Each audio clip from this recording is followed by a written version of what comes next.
L'invité de la matinale. KTO Radio. Pour la 3e année, le syndicat national de l'édition Groupe Religieux a publié dernièrement l'officiel du livre chrétien, un fascicule qui répertorie les meilleurs livres sortis il y a quelques mois. Parmi les 70 000 livres publiés par an, 4 000 environ sont des ouvrages religieux, soit un marché de 48,3 millions d'euros en 2022. Comment se porte ce marché aujourd'hui? Est-il amené à se développer? Pour nous éclairer sur ces questions, nous recevons ce matin en studio Jonathan Boulet. Bonjour. Bonjour. Vous êtes le président du groupe religieux du syndicat national de l'édition.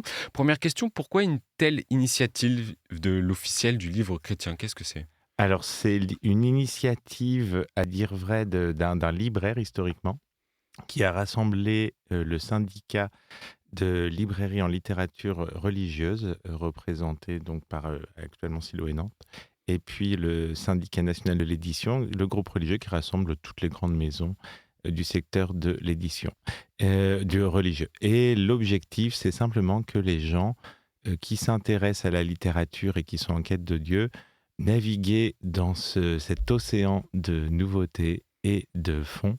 C'est un exercice extrêmement difficile, vous l'avez bien dit, 4000 titres sortent par an. Et à cela s'ajoute le fonds, puisqu'il faut savoir que dans l'édition religieuse, en général, le fonds représente 70 à 80% du chiffre d'affaires pour un éditeur. Et donc, c'est la même chose pour un libraire. Et donc, quand on est lecteur, comment faire pour naviguer? Et c'est là qu'intervient l'officiel du livre chrétien. Donc l'officiel du livre chrétien se décompose en plusieurs rubriques, comme explorer la Bible, recueil de prières, repères théologiques, philosophiques ou encore témoignages.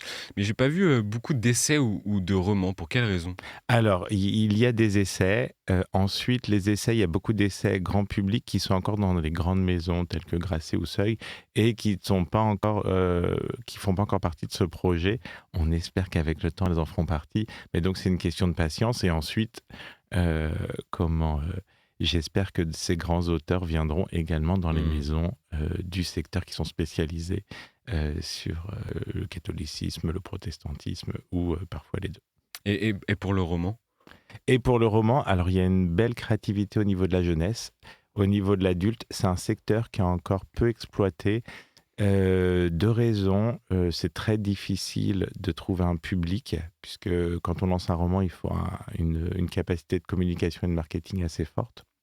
Et la deuxième chose, vous avez bien noté qu'à la rentrée littéraire en septembre, en général, vous avez déjà sur le marché général 600 à 700 nouveautés au bas mot, ce qui fait que pour être concurrentiel sur notre secteur avec des moyens qui sont beaucoup plus faibles, on n'a pas encore réussi, mais si vous avez des idées de romans, j'ai le souvenir que première partie en a sorti il y a 1 an et demi, et je les félicite pour cela, n'hésitez pas à les envoyer à vos maisons, puisque ça a rencontré un certain succès, et je pense qu'il faut le cultiver. Alors comment se porte le marché du livre chrétien en 2023? Alors, c'est un marché, on va dire, qui est dynamique, qui est très concurrentiel, puisque vous avez bien dit 4000 nouveautés par an, c'est beaucoup par rapport au nombre de chrétiens en France. Aujourd'hui, il y a la petite difficulté. Alors, chaque année, les ventes augmentent, c'est assez enthousiasmant. Les maisons se rassemblent pour avoir des meilleurs outils, des attachés de presse, et ainsi de suite. Là où il y a un vrai défi, c'est pour maintenir un réseau de librairies à flot.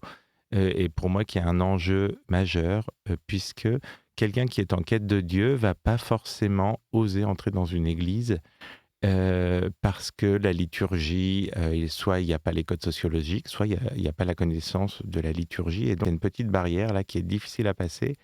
Et en allant chez le libraire, cette personne qui est en quête de Dieu, ose passer la barrière. Et c'est là où les libraires jouent un rôle essentiel dans la transmission.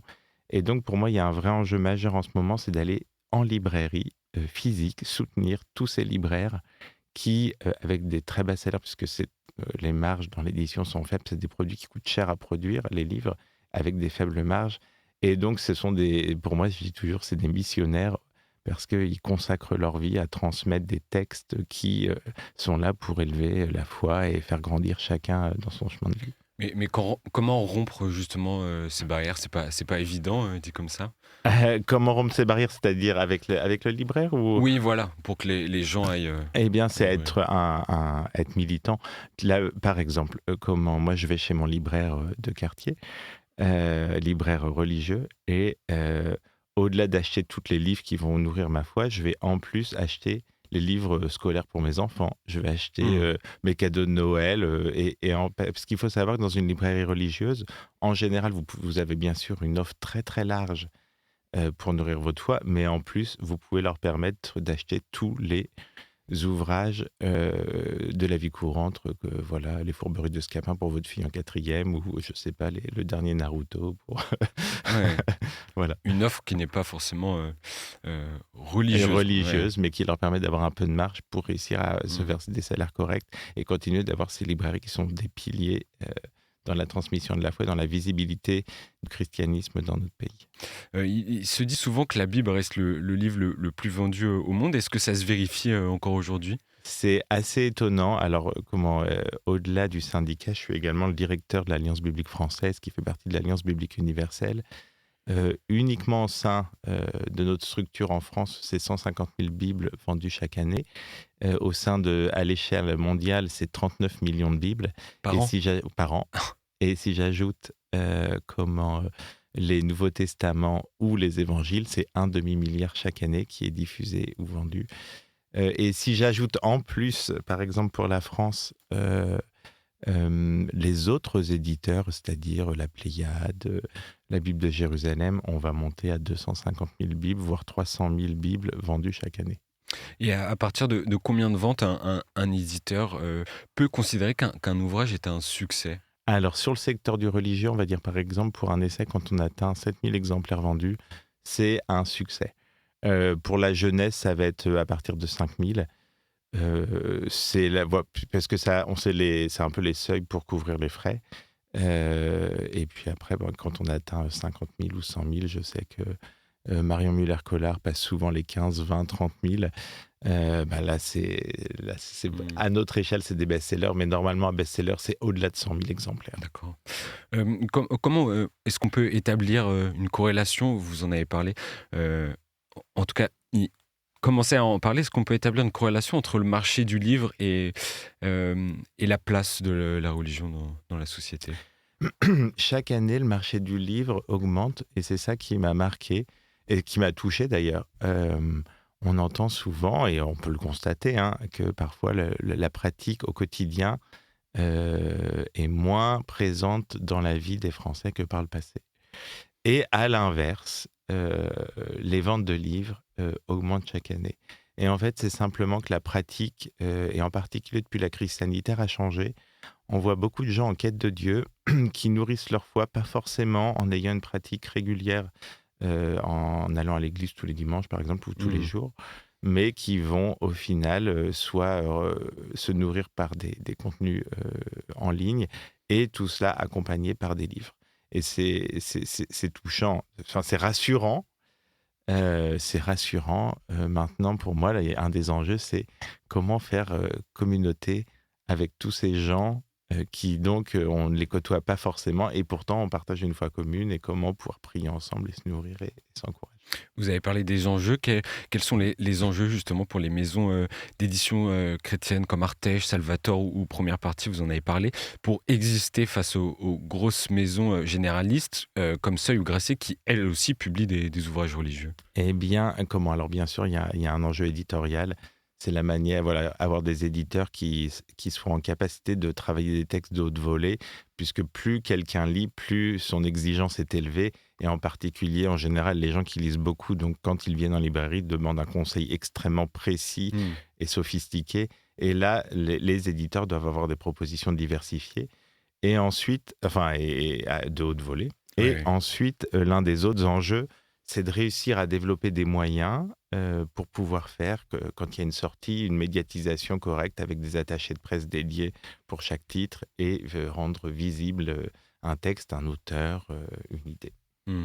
Faut réussir à dynamiser, innover, et ça, j'imagine que c'est particulièrement Ça, compliqué. ça, c'est compliqué. À la fois, C'est un des grands enjeux. Comment voilà, moi je sais qu'on réfléchit à faire des campagnes de publicité dans le métro.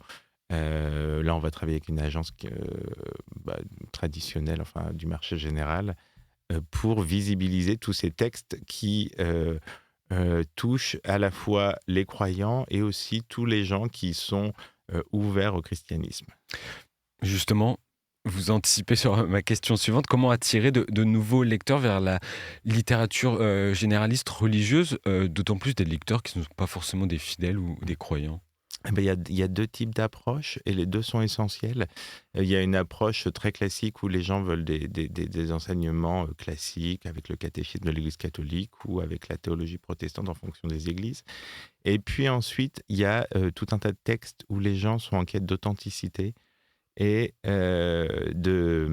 d'honnêteté. Et c'est là où il y a un gros public, c'est ce fameux public que je vais appeler sur le parvis de l'Église. Et là, il y a des textes où on doit être authentique sur nos succès, nos échecs, notre mise en question, comment est-ce qu'on va affronter la crise environnementale, la sexualité de nos enfants, le dialogue interreligieux, le vivre ensemble. Il y a beaucoup de sujets sur lesquels on peut encore écrire, il y a de l'espace et il y a un public, un lectorat qui est en attente de ce type de texte. Et pour terminer, est-ce que vous auriez 2-3 ouvrages que vous pourriez conseiller à nos auditeurs justement qui sont parus dans l'officiel du livre chrétien? Alors, je connais pas tous les titres, alors comment, Ouais, ceux qui vous viennent en tête. mais qui sont, comment je recommande vivement les Marion Muller-Collard, hein, que ce soit L'autre Dieu, que ce soit Ma vie funambule qui est sortie là il y a 6 mois. Je vais également recommander le roman de première partie. Alors j'ai pas le titre en tête, mais ils sont donc un. Et n'hésitez pas à les appeler ou m'envoyer un mail si besoin est. Et puis je recommande toujours d'avoir une Bible. Et là il y a une dernière traduction de la Bible qui est la traduction en Nouvelle Français courant. C'est le niveau de français de quelqu'un qui a le bac en France. Donc c'est 30 000 mots de vocabulaire et ça donne. Pour les gens qui sont un peu découragés, c'est une traduction qu'on appelle dynamique, c'est-à-dire tout a été fait pour, et tout en restant proche des textes originaux en hébreu et en grec, de bien rentrer dans le texte, et c'est ce qui ouvre l'officiel du livre chrétien. Et voilà, ça c'est une pépite à avoir. Et comment est-ce qu'on peut retrouver l'officiel du livre chrétien? Sur Internet, vous avez un site Internet officiel, livre chrétien, alors officiel-livre-chrétien.fr. Et en librairie aussi, on peut le retrouver? On peut le retrouver dans toutes les librairies partenaires, un peu partout en France, en particulier toutes les librairies du SLLR. Donc à Caen, vous avez Publica, à Nantes, vous avez Siloé, vous avez à Annecy, La Procure, et ainsi de suite. Parfait. Merci beaucoup, Jonathan Bollet, d'être venu nous éclairer sur la situation du livre religieux. Je rappelle à nos auditeurs que vous êtes le président du groupe religieux du syndicat national de l'édition. Bonne journée à vous. Merci.